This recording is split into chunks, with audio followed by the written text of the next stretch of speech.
Voilà, bienvenue dans ce tutoriel où nous allons traiter deux sujets, à savoir le tutoriel que vous deviez réaliser la semaine passée et où vous deviez passer à travers une situation et à partir d'un tableau. Donc vous aviez à traiter la fonction si je descends un peu plus bas, vous aviez à traiter la fonction et puis d'autres, etc. Ces éléments vous apportent donc le premier niveau de compréhension des fonctions Excel. J'y reviendrai pas, il faut absolument que vous passiez à travers ça pour pouvoir réaliser le test suivant. Ce que je vais faire en revanche, c'est réaliser devant vous l'exercice Mission Golf, qui était donc donné à travers l'agenda, mais où vous pouviez aussi aller à travers la page d'accueil du cours et le parcours. Et dans Tableur, vous aviez également vraisemblablement un élément que vous n'aviez pas encore vu, qui était la mission Golf. Donc en cliquant là-dessus, vous ouvrez le fichier PDF que j'ai déjà ouvert quelque part. Non, je ne l'ai pas ouvert, ben, je vais l'ouvrir. Voilà. Ok, d'accord. Voilà, je l'ai maintenant ouvert, tiens, même en double exemplaire, et puis je lis ce document qui me dit que je peux aller chercher un fichier de mes bases clients, j'autorise mon PDF à y accéder, et à partir de là, eh bien, je vais pouvoir simplement faire ce qui s'appelle un download ou un téléchargement en cliquant sur fichier télécharger au format Excel.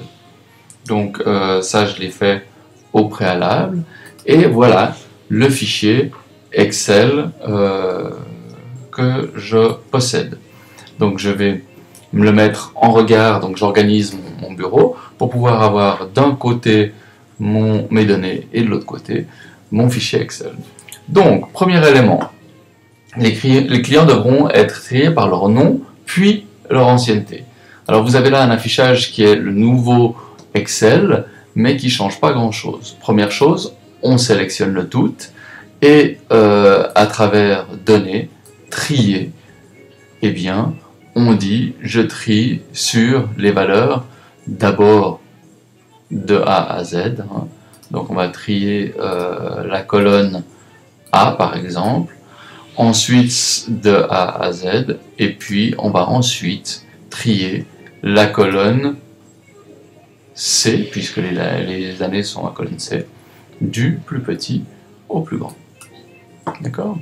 Voilà qui est fait, et je vois bien que ici, j'ai trié par nom et par date. Voilà.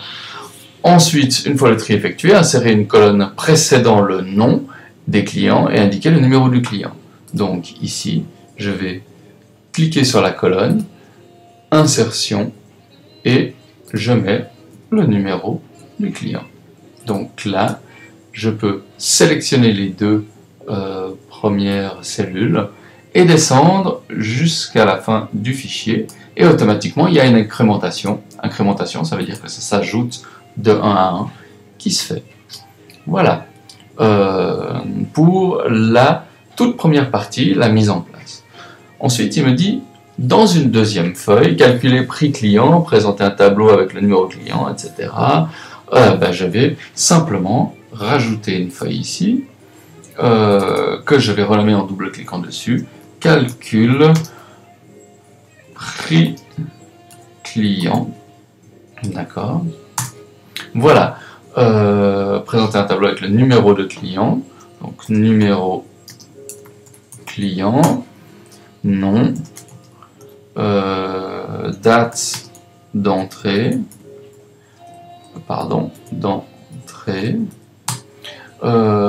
et type d'abonnement.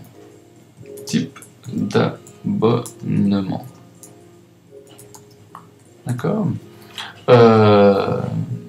De chaque client sera calculé le prix, le rabais et le prix net pour chacun.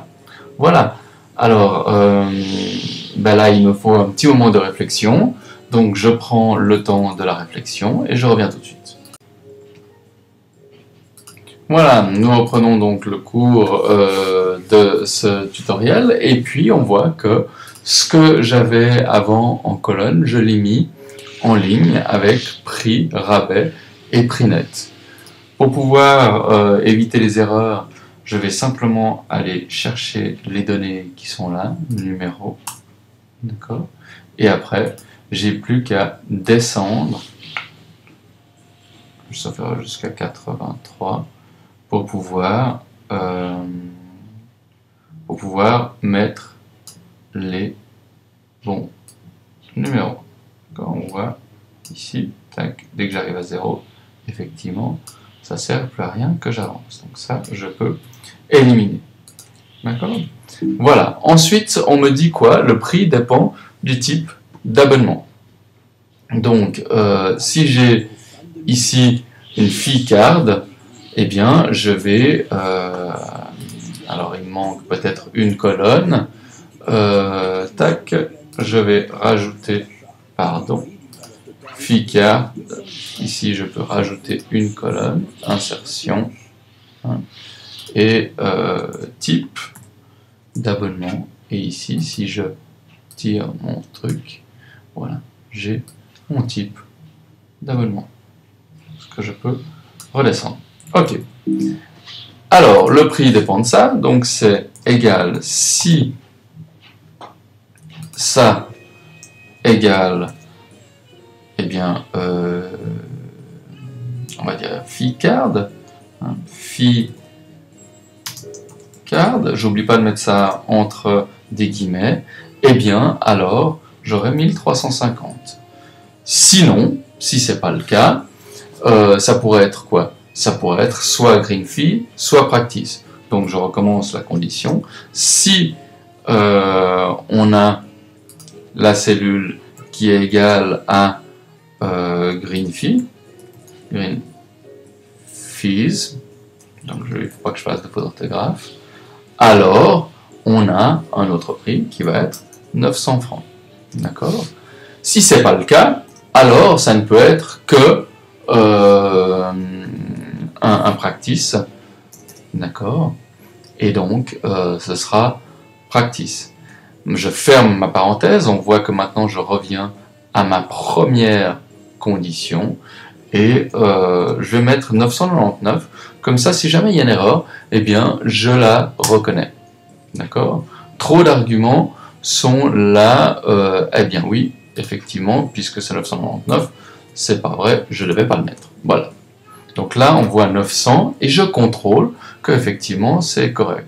Je descends légèrement et je vérifie également que mes données sont correctes. Donc je vois que là, ça a l'air correct. Je m'occupe de la mise en forme. Pour la mise en forme, on va aller sous format cellule. Et ici, on met soit un nombre, soit alors on personnalise. Ce que je vous propose de faire, c'est d'aller sous monétaire, d'accord? Vous choisissez le CHF, et puis après, vous personnalisez si vous le souhaitez. Vous voyez le type de personnalisation qu'on peut avoir. Là, ça me convient bien, j'ai rien à dire, donc je dis OK. On voit ici un petit souci, tout simplement, pour une question de taille de la cellule. Ensuite, on voit que le rabais est accordé pour les membres qui ont plus de 9 ans d'ancienneté, donc il va falloir que je calcule l'ancienneté par rapport à aujourd'hui. Donc la formule c'est aujourd'hui espace, voilà, Ops, et ici j'ai la date d'aujourd'hui. Ce qui m'intéresse, c'est bien entendu l'année. L'année, d'accord, l'année de aujourd'hui. Ah, petit problème, je ne sors pas l'année d'aujourd'hui. Pourquoi? Parce que, bon, ça, je ne sais pas si ça va savoir, voilà, si je mets en chiffres, ce qui sort. Donc je vais mettre en page format cellule, ça prend un peu de temps pour s'afficher, voilà, je mets en nombre, tac, 100. Voilà. Et j'ai donc l'année en cours. Hein. Si je ne connaissais pas cette formule année, je peux toujours aussi cliquer sur le FX qui est ici pour pouvoir aller chercher soit les dernières formules utilisées, soit celles qui correspondent à la date et l'heure. D'accord ? Donc maintenant j'ai l'année 2012. La différence d'aujourd'hui par rapport à l'abonnement, c'est l'année d'aujourd'hui, moins l'année d'abonnement. Là, on voit 6, d'accord ? On voit qu'on a 6 années de différence, et je mets une condition là-dessus. Donc, si effectivement ça, c'est plus grand que 9, alors, qu'est-ce qui se passe? On va avoir du 10% fois le prix de l'abonnement. Sinon, eh bien, on aura un 0%. D'accord? Voilà. En l'occurrence, ici, on aura un 0%. Si on avait eu, par exemple, quelqu'un qui s'était inscrit plus tôt, on va peut-être voir un peu plus bas, donc je tire, et je vois ici que j'ai bien quelqu'un inscrit avant l'année 2000, donc effectivement, ici, j'ai 135 francs qui correspond bien à 10% de 1350. Voilà, le prix net, eh bien, c'est la simple différence entre les deux. Voilà. Et bah, tiens, tant qu'à faire, je peux simplement ici copier la mise en forme, mise en page. Tac. Oups. La mise en forme, c'est ce petit balai. Dans la nouvelle version, je ne sais pas très bien où elle est, où elle se trouve. Donc, mais vous l'avez vu tout à l'heure. Voilà. On refait une petite pause pour prendre le